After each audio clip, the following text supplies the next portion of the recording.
మరి 10 సంవత్సరాలు తెలంగాణ వచ్చిన తర్వాత బీఆర్ఎస్ పార్టీలో నేను మంత్రిగా లేకపోయినా, సంతకం చేసే అధికారం నాకు లేకపోయినా, ఒక ఎంపీగా ఉన్న, ఎమ్మెల్సీగా కొనసాగిన.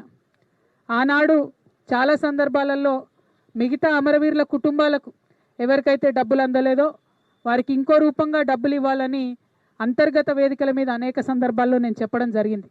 కానీ ఇవాళ నేను మనస్ఫూర్తిగా అమరవీరుల కుటుంబ సభ్యులకు, అమరవీరులకు, తెలంగాణ ఉద్యమకారులకు చేతులెత్తి నమస్కరించి క్షమాపణ కోరుతా ఉన్నా.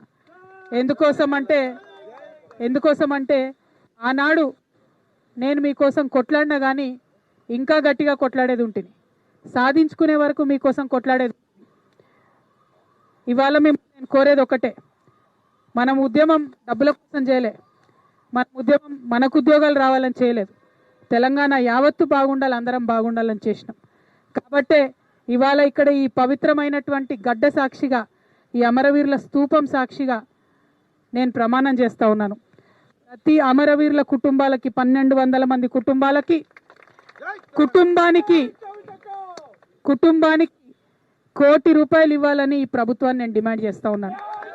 ప్రతి అమరవీరుల కుటుంబానికి ₹1 కోటి ఈ ప్రభుత్వం నుండన్నా ఇప్పిస్తాం, లేకపోతే ఈ ప్రభుత్వం మార్చి వచ్చే ప్రభుత్వంతోనైనా ఇప్పిస్తామని ఈ సందర్భంగా నేను అమరవీరుల కుటుంబాలకు వారి యొక్క పాదాల సాక్షిగా మీకు తెలియజేస్తా ఉన్నాను.